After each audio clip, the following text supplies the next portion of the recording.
Hello, my name is Rick Phelps. Most of you already know that, but for the newer members that are here, I want to introduce myself.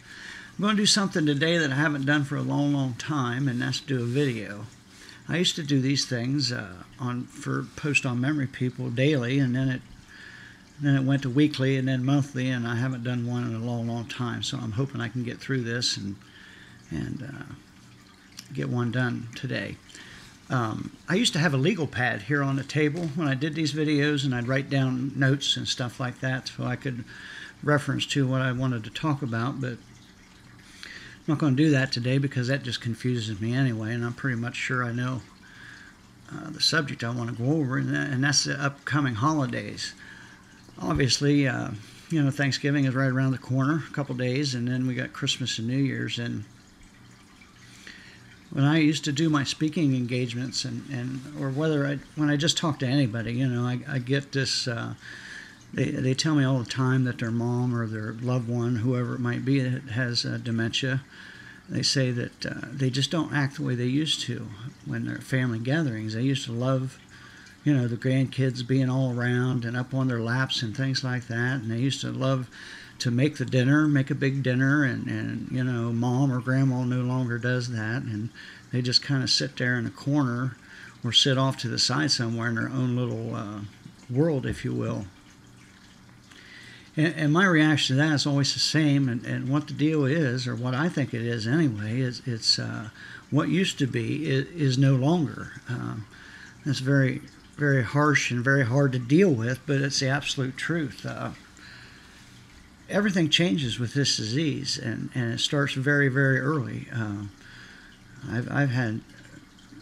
I was diagnosed in 2010, and I had memory issues at least 4 years, maybe 5 years prior to that. So I've run the whole gamut here when it comes to things changing around me, and being around a lot of people, be it family or friends or a basketball game or anything. I just can't do it. I used to put myself through it to think I would get used to it, and it ain't going to happen. Now, this Thanksgiving is like any other Thanksgiving. Our family is like everybody else, is getting smaller. Phyllis's mom and dad both passed away now. So we'll have our daughter and her husband and 3 kids here, and a couple of our nieces and their dad and a couple other people here. I think Phyllis said about 11 people. And the thing about that is, with me, there'll be a lot of kids here, but they're older children now. They're from 17. I think the youngest is maybe 5 now or 6. And, they don't run through the house and cause a lot of chaos and things like that children like to do. And that can really drive a dementia patient up a wall. I mean, just the mere fact of a bunch of people showing up at their house are not prepared for. I mean, everybody knows it's Thanksgiving Day, but your loved one may not. And they might have known it that morning, but at 1 o'clock or noon or whatever, when these people start showing up, they have no idea what's going on because it's out of the ordinary. It's not every day you have 8 or 10 people show up at your house and sit around, and you got all these conversations going on at once, and that still drives me insane because I don't know. It's just one of them things. I can't decipher all these 2 or 3 people talking at one time. I just can't.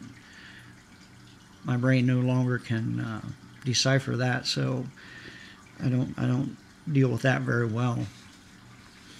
But a very important thing to remember is what used to be isn't anymore. And when I say that, it's like I mentioned before. Grandma or Grandpa used to love all these things, and now they act like they're standoffish or whatever. And what they're doing is they're just trying to find a nice, quiet, peaceful place, And that's something you might think about if you live in a large home or something. Maybe get them off to a bedroom and sit with them for a while and just try to get them to recoup. I know Thanksgiving dinner here used to be an all-day thing. Matter of fact, half the night. We would, I can remember years and years ago, it was, all the family was here, and we'd eat and have a big time and talk, and then the poker, we'd start playing poker. We'd play poker sometimes midnight, 1 o'clock in the morning.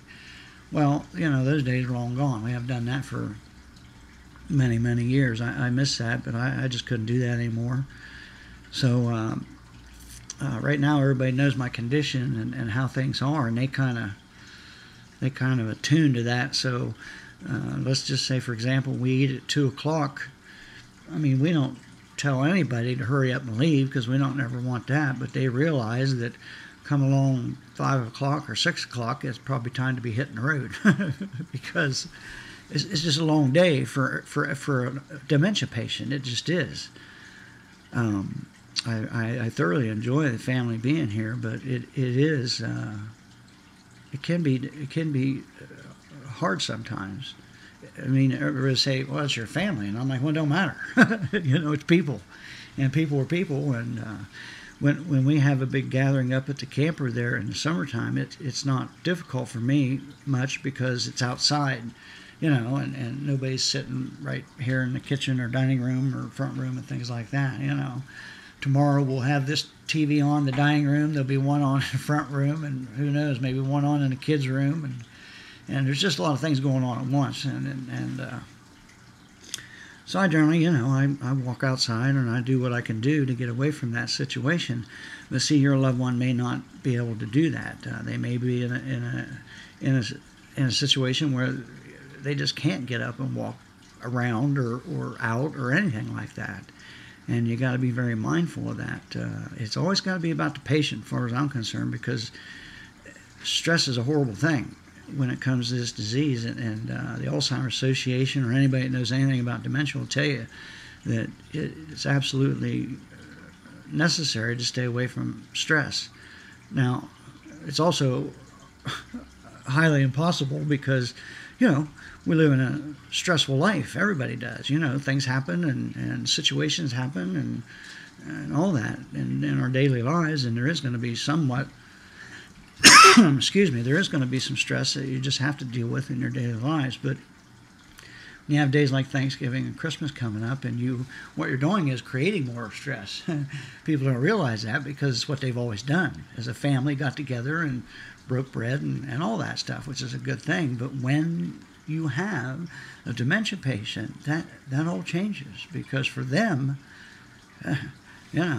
it's very stressful. I mean, I've told people before, I said, well, we're going to take mom or dad or whoever to the fireworks. We're going to 4th of July. We're going out to fairgrounds and watch the fireworks. They just love the fireworks. Well, that could be true, but like I say, what was then, what used to be is not now, and something like that could literally terrify a dementia patient. I'm not saying it does, and I'm not saying it does anybody, but it could. I remember I did a speaking engagement here about, a week or two ago, and I remember this because when we were supposed to be there a half hour, they wanted me to speak for a half hour. Well, 2.5 hours later, when we was leaving, this other couple walked out with us, and their mom, it was his mom was in the dementia ward where we was at. It was at a facility that I was speaking at, and they walked outside with us, and the gentleman said that, he said, I can certainly understand what you're going through, Rick. And I said, oh yeah, how's that? He said, well, I stopped here the other day or whatever to get mom and take her out on a Sunday drive, and she just loves Sunday drives. But as soon as we started getting out in the country, she was just terrified, scared to death. She wanted me to bring her back home, home being here at this facility. And I said, well, that's exactly what I try to tell people. Back a week ago or 2 weeks ago or 6 months ago or 2 years ago, she might have loved Sunday drives, but she didn't that Sunday, and she may never again. You just don't know. So you got to be very mindful of that. You think you're doing them a favor when you do things like that, but sometimes you're not. Uh-oh. I gotta remind me. That was Phyllis June. I forgot to shut my phone off when I do these videos. I'll call her back. Now, see, it's just something like that completely distracts me, and I have no idea what I was talking about. So let me regroup here and think about this a second. I was talking about Well, here you go. You get a first-hand look of what dementia does. I was talking about something. I can look down at the counter. It says 10 minutes and 5 seconds. So where it was lasted 10 minutes and 5 seconds, but I don't have any idea what it was. So with that, I'm going to try to get this video loaded on Memory People. And I want everybody to have a happy Thanksgiving and be safe. And peace.